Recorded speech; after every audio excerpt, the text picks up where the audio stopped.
Okay, next.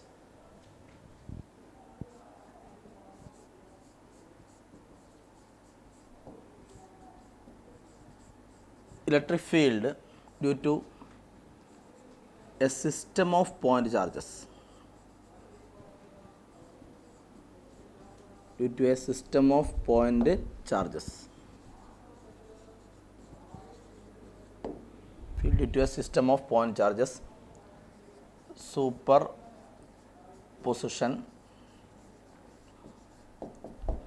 principle due to a system of point charges. ഇപ്പോൾ ഇവിടെ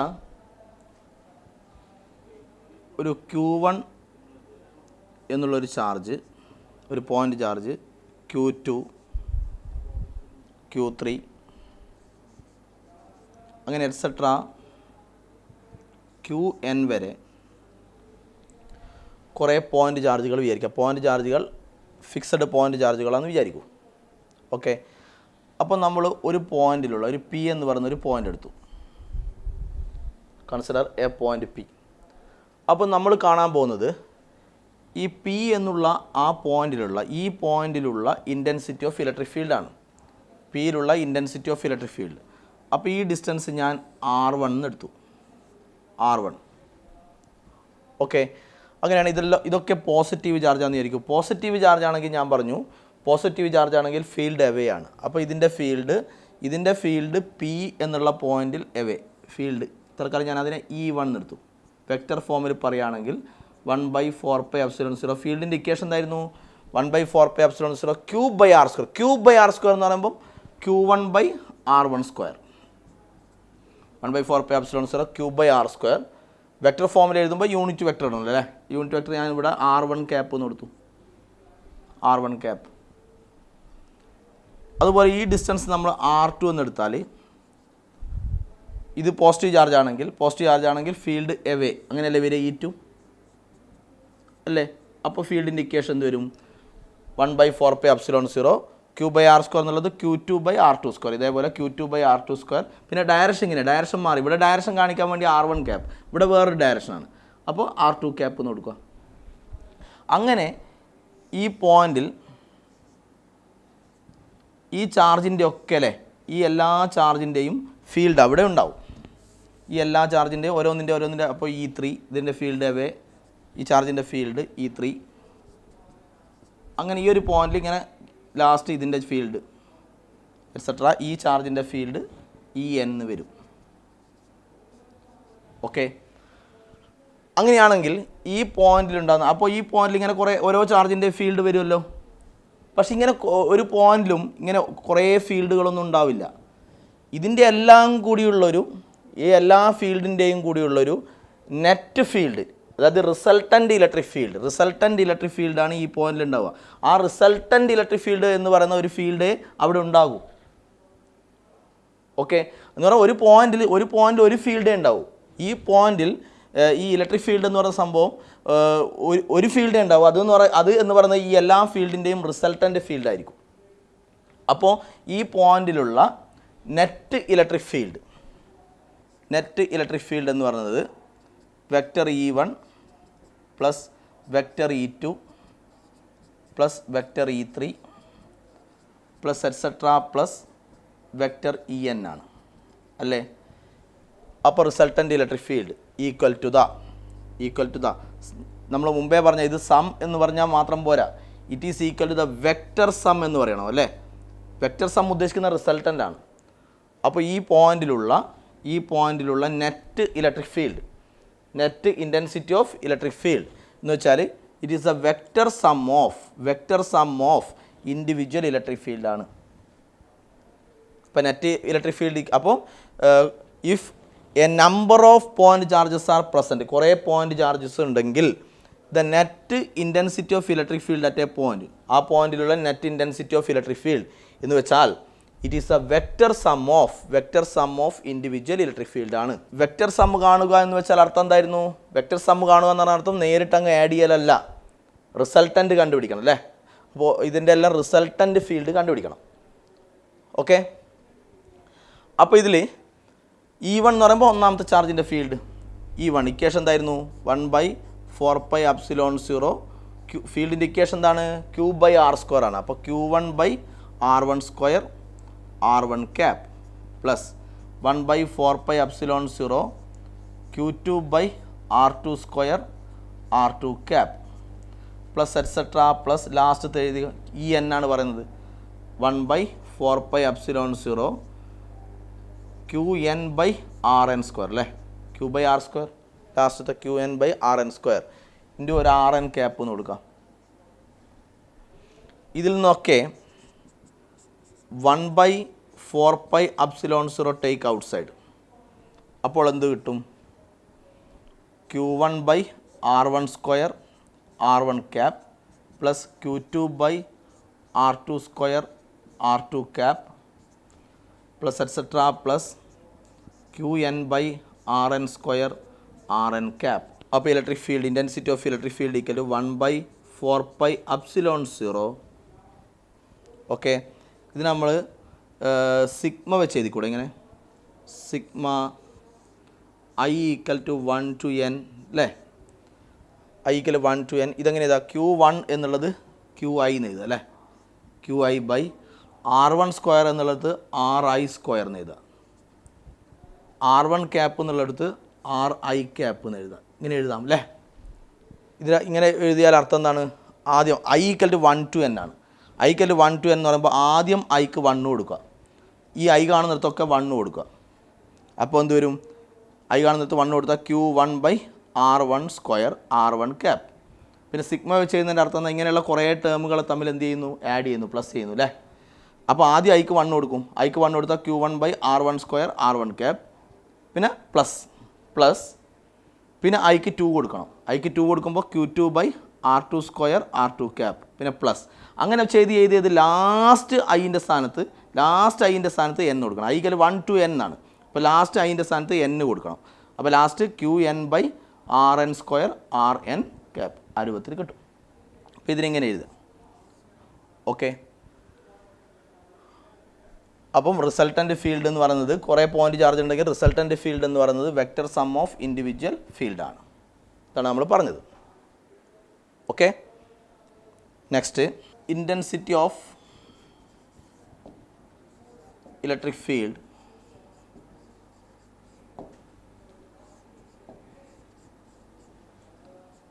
in terms of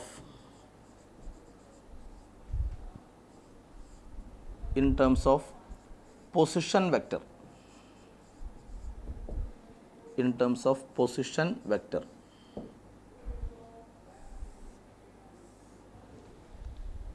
intensity of electric field in terms of position vector ആണ്. അപ്പോൾ നമ്മൾ position vector എടുക്കാൻ വേണ്ടി XY axis consider ചെയ്തു. Okay, ഇവിടെ ഒരു പോയിൻ്റ് ചാർജ് ഉണ്ട്, പോയിൻ്റ് ചാർജ്. അപ്പോൾ ചാർജ് ഉണ്ടെങ്കിൽ ആ ചാർജിൻ്റെ ഫീൽഡ് ഉണ്ടാവും, ഇവിടെയുള്ള എല്ലാ പോയിൻറ്റിലും അതിൻ്റെ ഫീൽഡ് ഉണ്ടാവും. അപ്പോൾ ഈ ചാർജിൻ്റെ പൊസിഷൻ വെക്റ്റർ, ഇതിൻ്റെ പൊസിഷൻ വെക്റ്റർ, ഈ പോയിൻ്റ് ചാർജിൻ്റെ പൊസിഷൻ വെക്റ്റർ ഞാൻ R1 വെക്റ്റർ എന്നെടുത്തു. R1 vector. അപ്പോൾ ഇവിടെ ചാർജ് ഉണ്ട്, അപ്പോൾ വേറൊരു പോയിൻ്റ് ഞാൻ എടുത്തു, വേറൊരു പോയിൻ്റ്. നമ്മൾ കാണാൻ പോകുന്നത് ഈ ചാർജ് കാരണം ഈ പോയിന്റിലുള്ള ഫീൽഡാണ്. ഇത് പോയിൻ്റ് ചാർജാണ്. പോയിൻ്റ് ചാർജാണെങ്കിൽ ഫീൽഡിൻ്റെ ഇക്വേഷൻ എന്താണ്? പോയിൻ്റ് ചാർജ് ആണെങ്കിൽ 1/4πε0 Q/R² ആണ് ഫീൽഡ്. അപ്പോൾ ഈ പോയിൻ്റ് ചാർജിൻ്റെ പൊസിഷൻ വെക്റ്റർ R1 എടുത്തു. ഇത് വേറെ ഏതൊരു പോയിൻ്റാണ്, നമ്മൾ കാണാൻ പോകുന്നത് ആ പോയിന്റിലുള്ള ഫീൽഡാണ്. ആ പോയിന്റിൻ്റെ പൊസിഷൻ വെക്റ്റർ ഞാൻ R2 വെക്റ്റർ എടുത്തു. ആ പോയിന്റിൻ്റെ പൊസിഷൻ വെക്റ്റർ ഞാൻ R2 വെക്റ്റർ എടുത്തു. അപ്പോൾ ഇത് ഞാൻ R വെക്റ്റർ എടുത്തു. അപ്പോൾ അക്കോർഡിംഗ് ടു ട്രയാങ്കിൾ ലോ പ്രകാരം ഇതിൻ്റെ ഹെഡിലാണ് ഇതിൻ്റെ ടെയിലുള്ളത്. അപ്പോൾ ഇതും ഈ രണ്ട് വെക്ടറും ആഡ് ചെയ്താൽ, ഇതിൻ്റെ ഹെഡിൽ ഇതിൻ്റെ ടെയിലാണെങ്കിൽ ഇത് രണ്ടും ഈ രണ്ട് വെക്ടറും ആഡ് ചെയ്താൽ ഇത് കിട്ടും. അങ്ങനെയല്ലേ പറഞ്ഞത്? അപ്പോൾ എന്ത് വരും? അക്കോർഡിംഗ് ടു ട്രയാങ്കിൾ ലോ ഇത് രണ്ടും ആഡ് ചെയ്യണം. അപ്പോൾ R1 vector plus R vector, R1 plus R equal to ഇത് കിട്ടുമെന്ന് പറഞ്ഞു R2 വെക്റ്റർ. അപ്പോൾ വെക്റ്റർ ആർ ഈക്വൽ ടു എന്ത് വരും? R2 vector minus R1 vector എന്ന് കിട്ടും. എന്ന് വെച്ചാൽ ഇത് രണ്ടും പൊസിഷൻ വെക്റ്റേഴ്സ് അല്ലേ?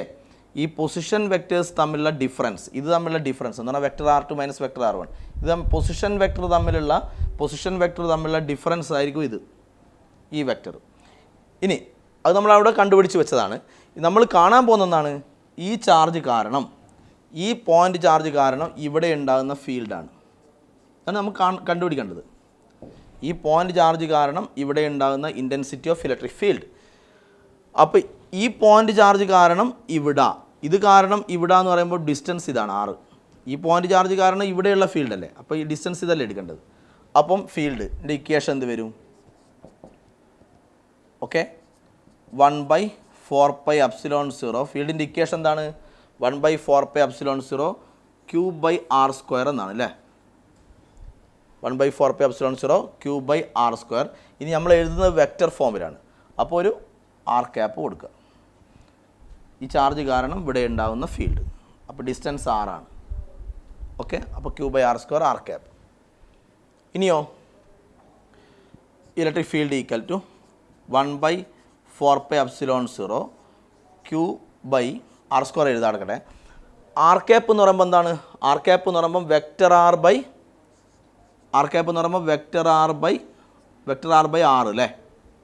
അപ്പോൾ ഇത് ചെയ്യുമ്പോൾ R³ ഇതൊക്കെ നമ്മൾ ചെയ്തതാണ്. അപ്പോൾ ഇത് ചെയ്യുമ്പോൾ R³ ഇനിയോ അതിൽ electric field equal to 1/4πε0 Q into vector R. Vector ആറിന് പകരം വെക്റ്റർ ആറിൻ്റെ സ്ഥാനത്ത് ഇത് കൊടുക്കണം. R2 vector minus R1 vector. R2 vector minus R1 vector എന്ന് പറഞ്ഞാൽ ഈ പൊസിഷൻ വെക്റ്റേഴ്സാണ്. ഒന്ന് ചാർജ് ഉള്ള അതിൻ്റെ പൊസിഷൻ വെക്റ്ററും, മറ്റേത് ഈ ചാർജ് കാരണം വേറൊരു പോയിന്റിലുള്ള ഫീൽഡാണ്, ആ പോയിന്റിൻ്റെ പൊസിഷൻ വെക്റ്ററും. ഓക്കെ, ഡിവൈഡ് ബൈ R³ ഈ R എന്ന് പറഞ്ഞാൽ അതിൻ്റെ മാഗ്നിറ്റ്യൂഡ് അല്ലേ? R³ മാഗ്നിറ്റ്യൂഡാണിത്. അപ്പോൾ ഇതിൻ്റെ മാഗ്നിറ്റ്യൂഡ് അതാണല്ലോ R. ഓക്കെ, ഇതിൻ്റെ മാഗ്നിറ്റ്യൂഡിൻ്റെ ക്യൂബ്. ഡിനോമിനേറ്ററിൽ വേണ്ടത് മാഗ്നിറ്റ്യൂഡ്. ഇത് വെക്റ്റർ R ആണ്, പക്ഷേ ഇതതിൻ്റെ മാഗ്നിറ്റ്യൂഡിൻ്റെ ക്യൂബാണ് അല്ലേ? എന്ന് പറഞ്ഞാൽ ഇതിൻ്റെ മാഗ്നിറ്റ്യൂഡിൻ്റെ ക്യൂബ് എന്ന് പറഞ്ഞാൽ R2 വെക്റ്റർ മൈനസ് R1 വെക്റ്ററിൻ്റെ ഇതിൻ്റെ മാഗ്നിറ്റ്യൂഡിൻ്റെ ക്യൂബാണ്. ഓക്കെ, അപ്പോൾ ഇങ്ങനെ പൊസിഷൻ വെക്റ്റർ വെച്ച് ക്വസ്റ്റ്യൻ ചോദിച്ചാൽ ഇങ്ങനെ പൊസിഷൻ വെക്റ്റർ എന്ന് പറയുമ്പോൾ ഒന്ന് ആ പോയിൻ്റ് ചാർജിൻ്റെ പൊസിഷൻ വെക്റ്റർ, മറ്റേത് ആ പോയിൻ്റ് ചാർജ് കാരണം വേറൊരു പോയിന്റിലുണ്ടാകുന്ന ഫീൽഡ് കാണുക, ആ പോയിന്റിൻ്റെ പൊസിഷൻ വെക്റ്റർ. R2 R1 എന്ന് പറഞ്ഞാൽ രണ്ട് പൊസിഷൻ വെക്റ്റേഴ്സാണ്. അത് വെച്ച് അങ്ങനെ പൊസിഷൻ വെക്റ്റേഴ്സ് വെച്ച് ക്വസ്റ്റ്യൻ ചോദിച്ചാൽ ഇത് വെച്ചിട്ടാണ് ചെയ്യേണ്ടത്. Okay, ready? ഇങ്ങനെയാണ് കിട്ടുക. നെക്സ്റ്റ്, ഇപ്പം നമ്മൾ രണ്ട് പോയിൻ്റ് ചാർജുകൾ വിചാരിക്കുക. ഒരു പോയിൻ്റ് ചാർജ് Q1, വേറൊരു പോയിൻ്റ് ചാർജ് Q2. ഇവർ തമ്മിലുള്ള ഡിസ്റ്റൻസ് R ആണെന്ന് വിചാരിക്കും.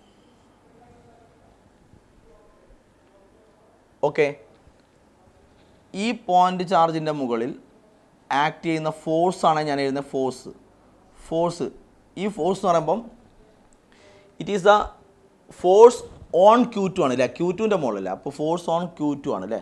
ഫോഴ്സ് ആക്ടിങ് ഓൺ Q2 ആണ് ബൈ Q1 ആണ്. കാരണക്കാരൻ Q1 ആണ് അല്ലേ? ഫോഴ്സിൻ്റെ ഇക്വേഷൻ നമ്മൾ പഠിച്ചെന്താണ്? 1/4πε0. ഫോഴ്സിൻ്റെ equation Q1 Q2 by R² എന്നാണ് ഫോഴ്സ്.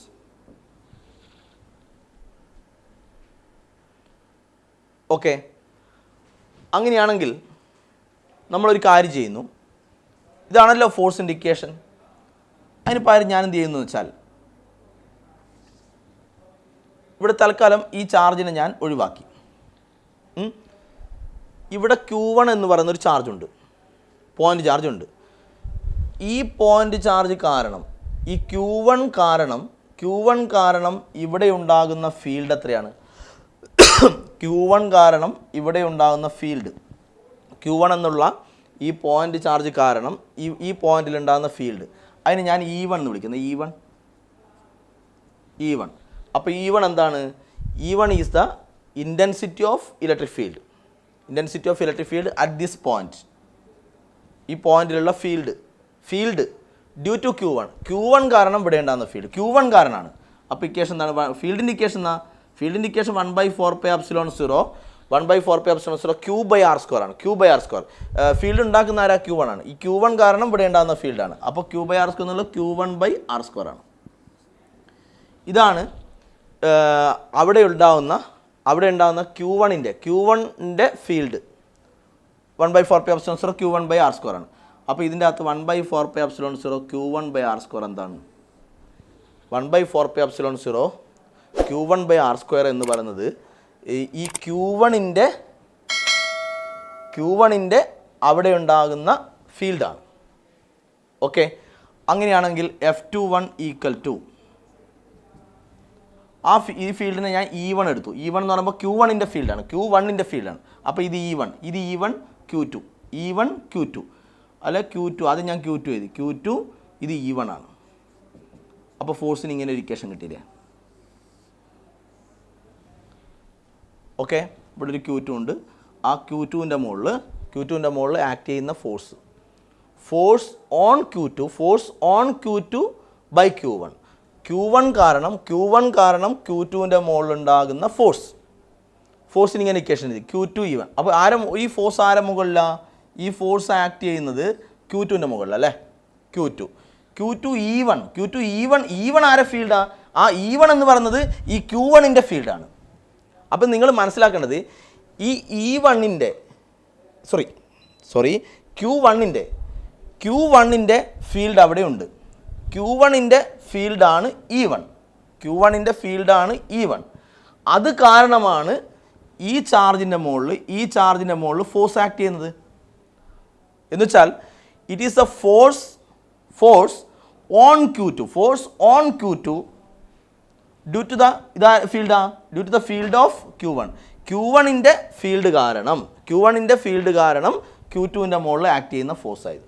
അതേപോലെ തിരിച്ചിങ്ങോട്ട് എടുക്കുകയാണെങ്കിൽ ഇവിടെ ഞാൻ ആദ്യം ഫോഴ്സ് ചെയ്യുന്നു. ഫോഴ്സ് ഓൺ Q1 അല്ലേ? ഇതിൻ്റെ ഫോഴ്സ് ഉണ്ടാകുന്ന Q1ൻ്റെ force on Q1 by Q2 ആണ്. ഇതിൻ്റെ മുകളിൽ അത് കാരണം ഉണ്ടാകുന്ന ഫോഴ്സിൻ്റെ ഇക്വേഷൻ തന്നെ 1/4πε0 Q1 Q2 ബൈ r² ആണ്. ഇനി നമ്മൾ എന്ത് ചെയ്യുന്നു? ഈ Q2ൻ്റെ ഫീൽഡ് ഇവിടെ ഉണ്ടാവുമല്ലോ. Q2 കാരണം ഇവിടെ ഉണ്ടാകുന്ന ഫീൽഡ് ഞാൻ E2 നിർത്തും. ഈ Q2 കാരണം ഇവിടെ ഉണ്ടാകുന്ന ഫീൽഡാണ് E2. ആ ഇക്വേഷൻ 1/4πε0 ഫീൽഡിൻ്റെ ഇക്വേഷൻ 1/4πε0 Q/r² എന്നാണ്. ഞാൻ എഴുതുന്നത് ഈ Q2ൻ്റെ ഇവിടെയുള്ള ഫീൽഡാണ്. അപ്പോൾ Q/r² എന്നുള്ളത് Q2/r² ആയി. അത് കാരണം ഇവിടെ ഉണ്ടാകുന്ന ഫീൽഡ്. ഓക്കെ, അപ്പോൾ ഇതിൽ 1/4πε0 Q2 1/4πε0 Q2/r². Q2/r² എന്നാണ് E2 ആണ്. അപ്പോൾ F12 = ഇത് Q1 ഇൻറ്റു E2 ആണ്. Q2/r² എന്ന് പറഞ്ഞ സംഭവം ഇതാണ്. Q1 into E2. അപ്പോൾ അതിൻ്റെ അർത്ഥം എന്താണ്? അത് Q2ൻ്റെ ഫീൽഡാണ് E2. അപ്പോൾ Q2ൻ്റെ ഫീൽഡ് കാരണം E2 കാരണം Q1ൻ്റെ മുകളിൽ ഉണ്ടാകുന്ന ഫോഴ്സ്. അതുപോലെ ഇതിൻ്റെ അർത്ഥം Q1ൻ്റെ ഫീൽഡ് അവിടെ ഉണ്ടാവും. അതാണ് E1. അത് കാരണം Q2ൻ്റെ മുകളിൽ ഉണ്ടാകുന്ന ഫോഴ്സ്. എന്ന് വെച്ചാൽ ഇത്രയേ ഉള്ളൂ. 2 ചാർജ് വെച്ചു. ഡിസ്റ്റൻസ് r ആണെങ്കിൽ ഇതിൻ്റെ മുകളിൽ ഒരു ഫോഴ്സ് ആക്ട് ചെയ്യും. ഇതിൻ്റെ മുകളിൽ ആക്ട് ചെയ്യുന്ന ഫോഴ്സ് എഴുതുമ്പോൾ ആദ്യം Q2ന് എഴുതുക. ഈ Q2 പിന്നെ ഫീൽഡ് എഴുതുക. ഫീൽഡ് എന്ന് പറയുമ്പോൾ ഇതിൻ്റെ ഫീൽഡാണ് അവിടെ. അതിൻ്റെ ഫീൽഡ് ഇവിടെ, അങ്ങനെയാണ്. അപ്പോൾ ഫോഴ്സ് എഴുതുമ്പോൾ ആദ്യം Q2 എഴുതുക. Q2 ഇൻറ്റു E1 എന്ന് പറയുന്നത് E1 എന്ന് പറയുന്നത് ഇതിൻ്റെ ഫീൽഡ്. അതുപോലെ ഇവിടെ ഫോഴ്സ് എഴുതുമ്പോൾ ആദ്യം Q1 എഴുതുക. ഇവിടെ ഉണ്ടാവുക അതിൻ്റെ ഫീൽഡാണ് ഇവിടെ. അപ്പോൾ അത് E2. അപ്പോൾ ശരിക്ക് ഈ ഫോഴ്സ് ഉണ്ടാവാൻ കാരണം ഈ ഫീൽഡാണ്. അപ്പം മനസ്സിലാക്കേണ്ടത് ഇതിൻ്റെ ഫീൽഡ് കാരണം അതിൻ്റെ മുകളിലും അതിൻ്റെ ഫീൽഡ് കാരണം ഇതിൻ്റെ മുകളിലുമാണ് ഫോഴ്സ്. Okay, ready? നെക്സ്റ്റ്, നിങ്ങളൊരു സ്ട്രെയിറ്റ് ലൈൻ വിചാരിക്കുക. ഈ സ്ട്രെയിറ്റ് ലൈൻ്റെ മുകളിൽ 1 മീറ്ററിൽ 1 മീറ്റർ ഉദ്ദേശിക്കുന്നത് ഒറിജിനാണ്. അപ്പോൾ 1 മീറ്റർ ഉദ്ദേശിക്കുന്നത് ഒറിജിൻ മുതൽ ഇവിടെ വരെ ഇത് 1 മീറ്റർ അല്ലേ.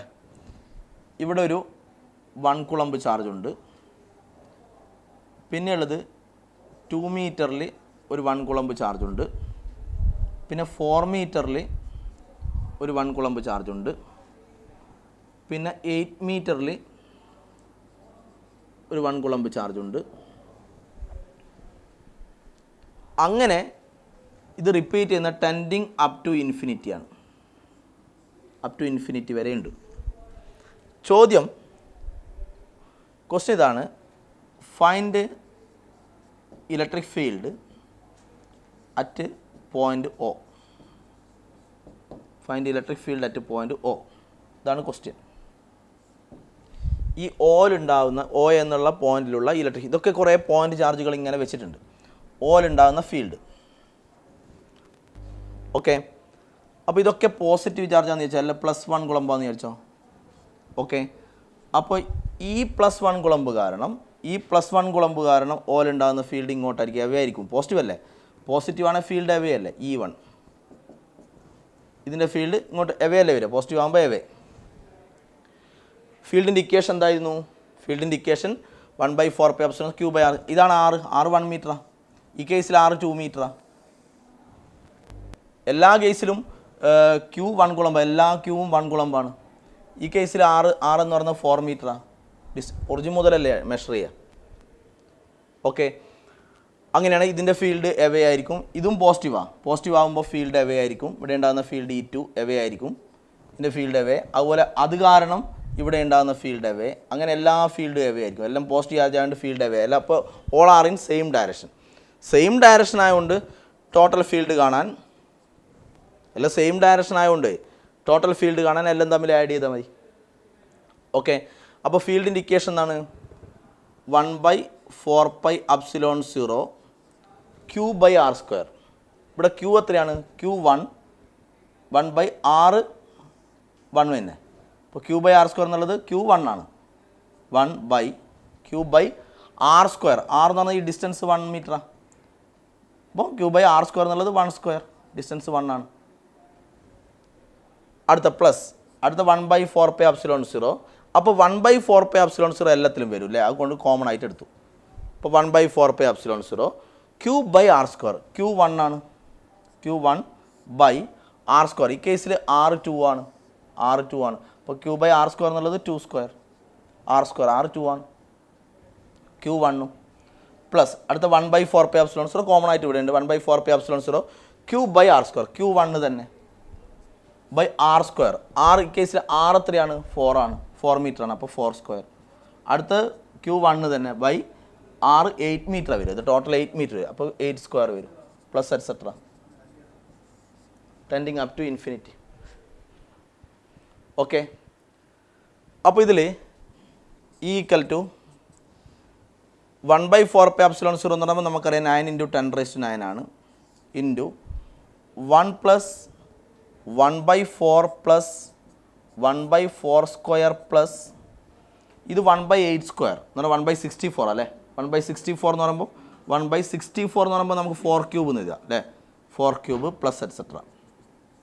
ഇതെല്ലാം നേരിട്ട് ആഡ് ചെയ്യാൻ കാരണം നമുക്കറിയാം ഈ ഫീൽഡെല്ലാം ഒരേ ഡയറക്ഷൻ ആയതുകൊണ്ട്, ഒരേ ഡയറക്ഷൻ ആകുമ്പോൾ എല്ലാം മാഗ്നിറ്റ്യൂഡ് നേരിട്ട് അങ്ങ് ആഡ് ചെയ്താൽ മതി. ഓക്കെ, അപ്പോൾ ഇങ്ങനെ കിട്ടി.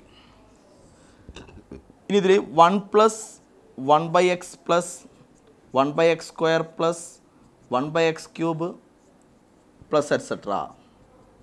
ഇതിൻ്റെ ആൻസർ 1/1 - 1/x എന്നാണ്. 1/1 - 1/x ആണ്. ഇനി ആൾട്ടർനേറ്റീവായിട്ട് 1 - 1/x plus 1/x² minus 1/x³ plus et cetera. ഇങ്ങനെ വന്നാൽ ഇതിൻ്റെ ആൻസർ 1/1 + 1/x ആണ്. 1/1 ആൾട്ടർനേറ്റീവായിട്ട് മൈനസ് പ്ലസ് അങ്ങനെ വന്നാൽ ഇവിടെ പ്ലസ് ആണ്, എല്ലാം പ്ലസ് വന്നാൽ ഇവിടെ മൈനസ് ആണ്. അപ്പോൾ ഇവിടെ എല്ലാം ഇതാ 1 + 1/x. അപ്പോൾ ഇതാണ് ഈ സാധനമാണ് 1/x. 1 + 1/x + 1/x² + 1/x³. അപ്പോൾ ഇതാണ് സീരീസ്. അപ്പോൾ ഇതിൻ്റെ ആൻസർ ഇതാണ്. ഈ സാധനമാണ് 1/x. 1 + 1/x അങ്ങനെ. അപ്പോൾ ഇതാണ് 1/x. അപ്പോൾ ഇലക്ട്രിക് ഫീൽഡ് ഈക്വൽ ടു 9 × 10⁹ ഈ സീരീസിൻ്റെ ആൻസർ എന്താണ്? ഇതാണ് ഈ ആൻസർ.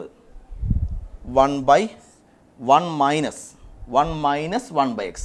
1/x എന്ന് പറയുമ്പോൾ ഇത് 1/4. Okay, so it will become 9 × 10⁹ × 1/1 - 1/4 is 3/4.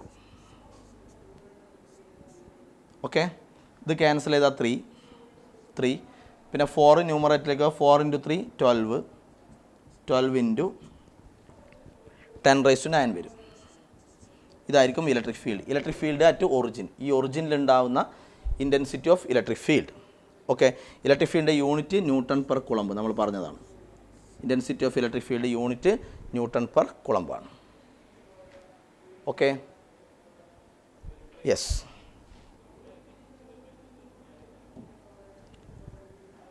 Next, ഇതൊരു ഇക്വിലാറ്ററൽ ട്രയാങ്കിളാണ്. ഒരു ഇക്വിലാറ്ററൽ ട്രയാങ്കിൾ. ഓക്കെ, ഇതിൻ്റെ കോർണറിലായിട്ട് ഇവിടെ ഒരു +Q 3 പോയിൻ്റ് ചാർജ് വെച്ചു. ഓക്കെ, ഇക്വിലാറ്ററൽ ട്രയാങ്കിളാണ്. അപ്പോൾ സൈഡ് 6 ആണെങ്കിൽ എല്ലാ സൈഡും 6 തന്നെ. ഓക്കെ, ഇതിൻ്റെ സെൻറ്ററിലുള്ള ഫീൽഡ് ചോദിച്ചു. ഓക്കെ, അപ്പോൾ ഇത് +Q ആണെങ്കിൽ ഫീൽഡ് എവേ ആയി. അപ്പോൾ ഈ ഡിസ്റ്റൻസ് തന്നെയായിരിക്കും ഈ ഡിസ്റ്റൻസും അല്ലേ? അപ്പോൾ ഇതിൻ്റെ ഫീൽഡ് എവേ ആണ്. Field away. അപ്പോൾ ഇത് നമ്മളൊരു ഈ ഡിസ്റ്റൻസ് ഈ ഫീൽഡ് ഇൻഡിക്കേഷൻ തരും 1/4πε0 Q/r². ഇത് അപ്പോൾ ഈ ആർ എടുക്കണം അല്ലേ, Q/r². അതുപോലെ ഈ ഫീൽഡ് തന്നെയായിരിക്കും ഈ ഡിസ്റ്റൻസ് തന്നെ ആയിരിക്കുമല്ലോ ഈ ഡിസ്റ്റൻസും. പിന്നെ ഇവിടെയുള്ള അതേ ചാർജ് തന്നെയല്ലേ ഇവിടെ ഉണ്ടാകുന്നത്. അപ്പോൾ ഈ ചാർജിൻ്റെ ഫീൽഡ് തന്നെ ആയിരിക്കും. ഈ ചാർജ് കാരണം സെൻറ്ററിൽ ഉണ്ടാകുന്ന ഫീൽഡിൻ്റെ മാഗ്നിറ്റ്യൂഡും ഈ ചാർജ് കാരണം സെൻറ്ററിൽ ഉണ്ടാകുന്ന ഫീൽഡിൻ്റെ പോസിറ്റീവ് ചാർജ് ആയതുകൊണ്ട് അപ്പോൾ ഇത് കാരണം ഇവിടെ ഉണ്ടാകുന്ന ഫീൽഡും ഇത് കാരണം ഇവിടെ ഉണ്ടാകുന്ന ഫീൽഡിൻ്റെ മാഗ്നിറ്റ്യൂഡ് സെയിം ആണ്. അതുപോലെ ഈ ഡിസ്റ്റൻസ് എല്ലാം സെയിം ആയതുകൊണ്ട് അത് കാരണം ഇവിടെ ഉണ്ടാകുന്ന ഫീൽഡും, അപ്പോൾ ഇതിൻ്റെ ഫീൽഡ് എടുത്താൽ ഇതിൻ്റെ മാഗ്നിറ്റ്യൂഡ് എടുത്താൽ ഇത് കാരണം സെൻറ്ററിലും എടുക്കുക, അത് കാരണം സെൻറ്ററിലും എടുക്കുക. ഞാനത് മാർക്ക് ചെയ്യില്ലേ, ആ ചാർജിൻ്റെ ഫീൽഡ് ഇവിടെ മാർക്ക് ചെയ്യാനുണ്ട്, അത് മാർക്ക് ചെയ്യണം. അപ്പോൾ അതിൻ്റെ ഫീൽഡ് പോസിറ്റീവ് ചാർജ് ആയതുകൊണ്ട് ഇവിടെ ഫീൽഡ് എവേ വരും, താഴോട്ടേക്ക് വരും. അതിൻ്റെ ഫീൽഡ് ഇവിടെ എവേ താഴോട്ടേക്കാണ് വരിക, അതിൽ നിന്ന് എവേ. ഇനി ഞാനെന്ത് ചെയ്യുന്നു, ഈ രണ്ട് ഫീൽഡിൻ്റെ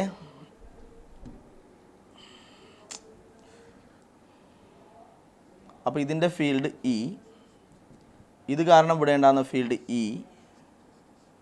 ഒക്കെ സെയിം ആയിരിക്കും. അതുപോലെ അത് കാരണം സെൻറ്ററിൽ ഉണ്ടാകുന്ന ഫീൽഡ് താഴോട്ടായിരിക്കും, പോസിറ്റീവ് ചാർജ് ആയതുകൊണ്ട് താഴോട്ടായിരിക്കും.